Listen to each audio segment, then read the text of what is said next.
Hello दोस्तों, हमारा नाम हिमांशु ब्रह्मनिया है और आपके चैनल का नाम है हिमांशु ब्रह्मनिया स्टडी पॉइंट। तो जैसे आपको पता है कि यूपी स्पेसिफिक क्लासेस चल रही हैं, है ना, और ये गीतांजलि क्लासेस पर ही चल रही हैं। तो आप गीतांजलि क्लासेस से अगर जुड़ना चाहते हैं और नियमित रूप से हमारी कक्षाएं प्राप्त करना चाहते हैं तो आप गूगल प्ले स्टोर पर जाकर उसको डाउनलोड कर सकते हैं और हमारे बैच का कोड है HIMPCS01। क्या कोड है? HIMPCS01, है ना। या फिर हमारा मोबाइल नंबर आप नोट कर लीजिएगा, व्हाट्सएप मोबाइल नंबर 9457774535। वहां पर नियमित 2 कक्षाएं आपको डेली मिलती हैं और हफ्ते में 1 बार या 2 बार हम लाइव आते हैं, ठीक है ना। तो आइएगा स्टार्ट करते हैं। यातायात चल रहा था तो यातायात में इससे पहले आपने सड़क परिवहन पढ़ लिया है, उत्तर प्रदेश का सड़क परिवहन। आज उत्तर प्रदेश का वायु परिवहन को भी पढ़ लेते हैं, है ना। ज्यादा प्रश्न नहीं बनता है वायु परिवहन से, लेकिन जो भी महत्वपूर्ण आंकड़े हैं, संपूर्ण आंकड़ा आपको दे दिया जाएगा इस वीडियो के माध्यम से। तो आइएगा स्टार्ट करते हैं। चलिएगा, देखिएगा, उत्तर प्रदेश परिवहन हम पढ़ रहे हैं। सबसे पहली चीज ये है, पूछा जाता है कि उत्तर प्रदेश में कुल कितनी हवाई पट्टी हैं? तो 46 हवाई पट्टियां हैं। कितनी है? 46 हवाई पट्टियां हैं। 46 हवाई पट्टियां हैं, ठीक है, क्लियर है पॉइंट। और वास्तव में जो यूपी के पास इसका स्वामित्व है, अर्थात रेख देख है, वह कुल कितनी? 16 पट्टियों की रेख देख कौन करता है? उत्तर प्रदेश करता है। कौन करता है? उत्तर प्रदेश करता है। राज्य में 2 इंटरनेशनल यानी कि अंतरराष्ट्रीय हवाई अड्डे हैं, यानी कि यहां से विश्व के सभी देशों में फ्लाइट्स जाती हैं। आप कहीं पर भी जा सकते हैं। क्लियर है पॉइंट। देखिएगा, एक लखनऊ में है, एक वाराणसी में है। डायग्राम में हमने प्रदर्शित किया है, तो आप वहां पर देख सकते हैं। अभी बताएंगे, पूरा उत्तर प्रदेश का मैप बनाया है, उससे महत्वपूर्ण जो हवाई अड्डे हैं या उद्यान केंद्र हैं या प्रशिक्षण केंद्र हैं, सबको हमने डायग्राम के माध्यम से दर्शा दिया है ना। आ रहे हैं इस पर भी। देखिएगा, खेरिया हवाई अड्डा वास्तव में इसका अब क्या नाम है? दीनदयाल उपाध्याय नाम है। क्या नाम है इस हवाई अड्डे का? दीनदयाल उपाध्याय। ये खेरिये, है ना, हवाई अड्डा है। बताएंगे इसके बारे में भी, वहां पर आपको पढ़ाया जाएगा, ठीक है। अब देखिएगा, जो पहली उड़ान भरी गई थी, वास्तव में वह उड़ान, डेट याद रखिएगा, डेट पूछी जाती है, 18 फरवरी 1911 में भरी गई थी। और वास्तव में ये उड़ान कहां से लेकर कहां तक की थी? ये इलाहाबाद से नैनी तक की थी। इलाहाबाद से कहां तक की थी? नैनी तक की ये क्या थी? उड़ान थी। Clear point. अब निजी परिवहन के हाथों में, है ना, निजी परिवहन क्या मतलब समझिएगा। निजी परिवहन का मतलब क्या है कि अब निजी कंपनी को वायु परिवहन सौंप दिया गया था।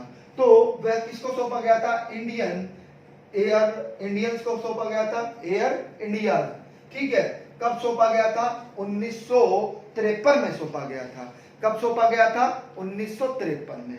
वास्तव में जो ये पहली डाक आई थी ना, ये समझिएगा, ये जो पहली फ्लाइट उड़ी थी आपकी 18 फरवरी, है ना, 1911 को, तो वास्तव में ये एक इसके द्वारा क्या गई थी? डाक गई थी। क्या गई थी? डाक। पॉइंट क्लियर है। और डाक भी कौन सी? अरिल डाक गई थी, है ना। कौन सी? अरिल डाक इसके द्वारा गई थी। अब पूछा जाता है कि सबसे पहले एरोप्लेन यानी कि वायु परिवहन में किसने चलाया था? तो जमशेद टाटा जी जो है, जमशेद टाटा जी जो है, उन्होंने सबसे पहले उड़ान भरी थी। सबसे पहले उड़ान भरने वाले व्यक्ति कौन है? जमशेद टाटा जी हैं, है ना। तो इस तथ्य को भी थोड़ा याद रखिएगा, है ना।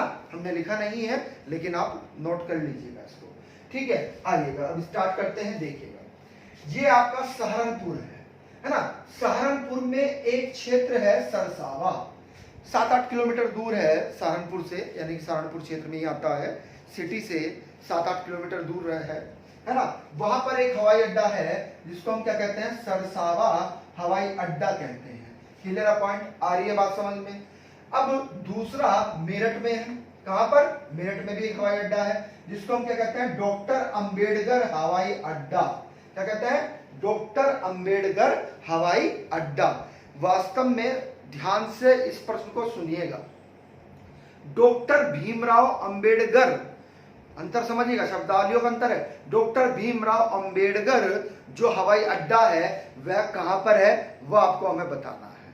ठीक है, आ रही है बात समझ में? ठीक है, लेकिन डॉक्टर अंबेडकर हवाई अड्डा कहां पर है? मेरठ में है। कहां पर है? मेरठ में। इसको क्वेश्चन को ध्यान रखिएगा, दोनों शब्दावलियों में अंतर है। डॉक्टर अंबेडकर हवाई अड्डा तो मेरठ में है, लेकिन डॉक्टर भीमराव अंबेडकर हवाई अड्डा कहां पर है, तो ये आपको कमेंट करके बताना है। ठीक है, क्योंकि वो उत्तर प्रदेश में नहीं है ना, तो हमको नहीं पढ़ना है, लेकिन शब्दावलियों का जब आए हैं तो कंफ्यूज ना रहे आप, तो इसलिए हम बता रहे हैं। देखिएगा, गाजियाबाद में भी एक हवाई अड्डा है जिसको हम क्या कहते हैं? हिंडन हवाई अड्डा। आपको पता है कि गाजियाबाद जो है, गाजियाबाद बेसिकली किस नदी के किनारे पर स्थित है? गाजियाबाद वास्तव में हिंडन नदी के किनारे पर स्थित है। हिंडन किसकी सहायक नदी है? हिंडन यमुना की सहायक नदी है। किसकी सहायक नदी है? यमुना की सहायक नदी है। Clear point? आ रही है बात समझ में? तो हिंडन नदी के पास क्या स्थित है? गाजियाबाद स्थित है। तो उसी के नाम पर इस हवाई अड्डे का नाम भी क्या रख दिया गया है? हिंडन हवाई अड्डा रख दिया गया है। क्या रख दिया गया था? हिंडन हवाई अड्डा। Clear point? आ रही है बात समझ में? चलिएगा, देखिएगा, बिल्कुल ध्यान से समझिएगा। नोएडा में भी एक हवाई अड्डा है। नोएडा में जो हवाई अड्डा है इसे हम क्या कहते हैं? इसे हम जेवर हवाई अड्डा कहते हैं। क्या कहते हैं? जेवर हवाई अड्डा। वास्तव में यहाँ पर ताज इंटरनेशनल हवाई अड्डा भी निर्माणाधीन है ना, यानी कि भविष्य में यहाँ से इंटरनेशनल एक और अड्डा बनाया जा रहा है, हवाई अड्डा, जिसे हम क्या कहते हैं? ताज अंतरराष्ट्रीय हवाई अड्डा कहते हैं। ये भी ग्रेटर नोएडा के क्षेत्र या नोएडा के क्षेत्र में आता है ना, नोएडा के क्षेत्र में आता है। Clear point? आ रही है बात समझ में? ठीक है, एक मिनट नोट करिएगा।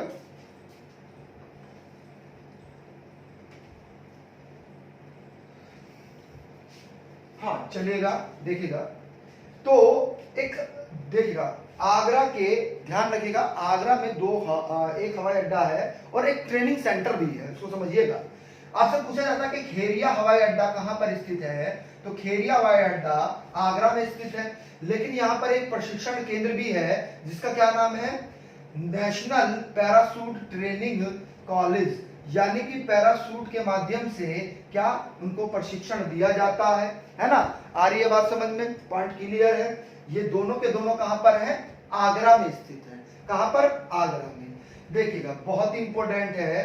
देखिएगा, इटावा, आपको पता है मुलायम सिंह यादव जी जो है उनका गांव क्या है? उनका गांव का नाम सहपई है। क्या है? सहपई है।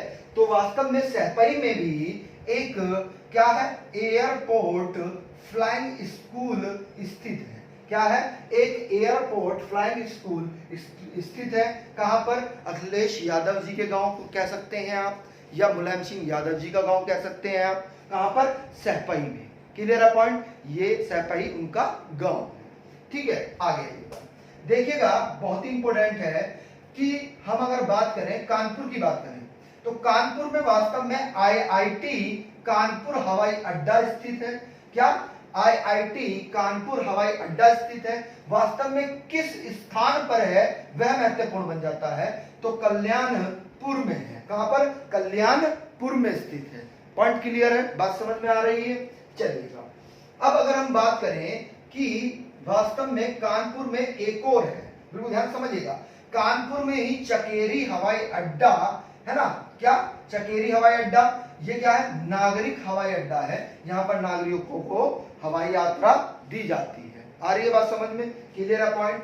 यहीं पर एक सेंटर भी स्थित है जिसका नाम क्या है? जिसका नाम आर्मी एविएंस सेंटर। वास्तव में जो आर्मी के है ना, आर्मी का जो बेस है ना, जो यानी कि आर्मी के जो विमान होते हैं वो भी यहां पर है, उसका भी सेंटर कहां पर है? कानपुर में है। ध्यान रखिएगा, बहुत ही महत्वपूर्ण है। यानी कि कानपुर की आपको दो चीजें हमने ये बताई कि आर्मी एविएशन सेंटर भी यहीं पर है, चकेरी हवाई अड्डा यहीं पर है। आईआईटी कानपुर हवाई अड्डा जो कल्याणपुर में है ना, वह भी यहीं पर है। आइएगा आगे चलते हैं, देखिएगा झांसी। झांसी में जो हवाई अड्डा है वास्तव में वो झांसी के नाम से ही है। किसके? झांसी के नाम से ही है। और भारतीय सेना एयरपोर्ट, यानी कि भारतीय सेना का एयरपोर्ट भी यहां पर है। पॉइंट क्लियर है? कहां पर? झांसी में। पॉइंट क्लियर है? चलिएगा।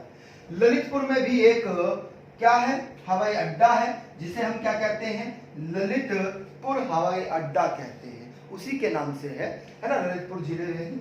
आइए अगर हम बात करें बरेली की, तो बरेली में इंदिरा गांधी राष्ट्रीय उड्डयन, बहुत इंपॉर्टेंट है, राष्ट्रीय उड्डयन अकादमी क्या है? स्थित है। कहां पर स्थित है? तो फुर्सतगंज में है। कहां पर? फुर्सतगंज में स्थित है, यानी कि बरेली के किस स्थान पर है? फुर्सतगंज में स्थित है। पॉइंट क्लियर है? इंदिरा गांधी राष्ट्रीय उद्यान अकादमी बहुत इंपॉर्टेंट है, पूछी जाती है। ठीक है, आइएगा आगे चलते हैं। अगर हम बात करें अब इलाहाबाद की, अर्थात प्रयागराज की बात करें, तो प्रयागराज में क्या है? बमरोली हवाई अड्डा स्थित है। क्या है? बमरोली हवाई अड्डा स्थित है, और ये भी महत्वपूर्ण है। सोनभद्र में भी एक हवाई अड्डा है ना, जो निजी हवाई अड्डा है, और कहां पर स्थित है? मयूरपुर में स्थित है। कहां पर? इसको लिख देते हैं, मयूरपुर में स्थित है। ठीक है, कहां पर? सोनभद्र में।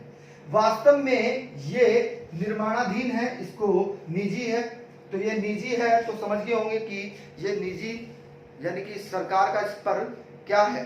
कार्यान्वित नहीं है, ये निजी हाथों में है।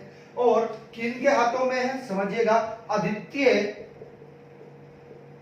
बिरला ग्रुप, आदित्य बिरला ग्रुप का ये क्या है? एक निजी हवाई अड्डा है। Clear point? आ रही है बात समझ में? चलिएगा अगर हम बात करें वाराणसी की, तो वाराणसी में अभी हमने पढ़ा था कि ये क्या है? इंटरनेशनल हवाई अड्डा है, जिसे हम क्या कहते हैं? जिसे हम लाल बहादुर शास्त्री अंतरराष्ट्रीय हवाई अड्डा कहते हैं, है ना। ये वास्तव में बरबतपुर में है। कहां पर है? बरबतपुर में है। Clear point? आ रही है बात समझ में?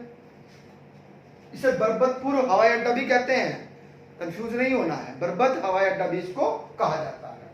ठीक है, देखिएगा गोरखपुर में एक हवाई अड्डा है, जिसे क्या कहा जाता है? बाबा गोरखनाथ हवाई अड्डा, या दूसरा नाम सुनिएगा, योगी गोरखनाथ हवाई अड्डा भी इसी को कहते हैं। आपके जो मुख्यमंत्री हैं उत्तर प्रदेश के, है ना, क्या नाम है उनका? योगी आदित्यनाथ जी हैं। तो योगी आदित्यनाथ जी के क्षेत्र में है ये। आ रही है बात समझ में? पूछा जा सकता है प्रश्न घुमाकर कि मुख्यमंत्री जी के क्षेत्र में कौन सा हवाई अड्डा है? तो योगी क्या गोरखनाथ हवाई अड्डा या फिर बाबा गोरखनाथ हवाई अड्डा। ठीक है, खुशीनगर में एक और क्या है? अंतरराष्ट्रीय हवाई अड्डा बनाया जा रहा है। ठीक है, निर्माणाधीन है ना। उसका नाम क्या है? खुशीनगर अंतरराष्ट्रीय हवाई अड्डा। अंतरराष्ट्रीय का मतलब क्या होता है, इसको समझिएगा। अंतरराष्ट्रीय हवाई अड्डे का मतलब यह है कि यहां से विदेशों के लिए भी उड़ान होती है। Clear point? यहां से विदेशों के लिए भी क्या होती है? उड़ान होती है। और राज्य अंतरराष्ट्रीय अलग है, अंतरराज्य अलग है। अंतरराज्य क्या होता है कि इंडिया में, यानी कि भारत में, है ना, विभिन्न स्थानों पर जो फ्लाइट जाती हैं एक प्रदेश से दूसरे प्रदेश, एक शहर से दूसरे शहर, तो वो क्या होती हैं? अंतरराज्यीय हवाई अड्डे हैं। क्लियर है? ये सब क्या है? अंतरराज्यीय हवाई अड्डे हैं। दो को छोड़कर किस किस को? एक तो आपने पढ़ा था लखनऊ में, और दूसरा वाराणसी में। Clear point? वाराणसी वाला कौन सा है? लाल बहादुर शास्त्री अंतरराष्ट्रीय हवाई अड्डा है। इसी को क्या कहा जाता है? बरबतपुर हवाई अड्डा भी इसी को कहा जाता है। पॉइंट क्लियर है? बात समझ में आ रही है? ठीक है। और दूसरा हमने क्या बताया? लखनऊ में है, बिल्कुल ध्यान समझिएगा, अभी आएंगे लखनऊ पर भी। पहले फैजाबाद का देख लें, यानी कि अयोध्या में भी एक क्या है? हवाई अड्डा है, जिसको हम क्या कहते हैं? फैजाबाद एयरपोर्ट कहते हैं। क्या कहते हैं? फैजाबाद एयरपोर्ट कहते हैं। पॉइंट क्लियर है? आ रही है बात समझ में? आइएगा अब लखनऊ पर आते हैं। यहाँ पर भी इंटरनेशनल हवाई अड्डा है ना। अभी आपने पढ़ा कि दो ही तो हैं, एक तो वाराणसी में है और दूसरा लखनऊ में है। ठीक है, आइएगा देखिएगा, लखनऊ में ही नागरिक उड्डयन प्रशिक्षण केंद्र भी स्थित है। क्लियर पॉइंट, पूछा गया है ये प्रश्न कि नागरिक उड्डयन प्रशिक्षण केंद्र कहां पर है, तो लखनऊ में है। कहां पर है, लखनऊ में है।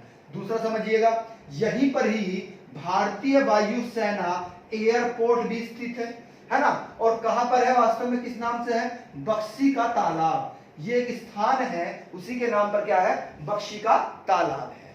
पॉइंट क्लियर है। चलिएगा, एक आपका क्या है, एक आपका चौधरी चरण सिंह क्या है, अंतरराष्ट्रीय हवाई अड्डा है ना। चौधरी चरण सिंह क्या है, अंतरराष्ट्रीय हवाई अड्डा। क्योंकि उत्तर प्रदेश में, बिल्कुल ध्यान से समझिएगा, उत्तर प्रदेश के रहने वाले थे कौन, चौधरी चरण सिंह। किस जिले के रहने वाले थे, तो बागपत जिले के रहने वाले थे।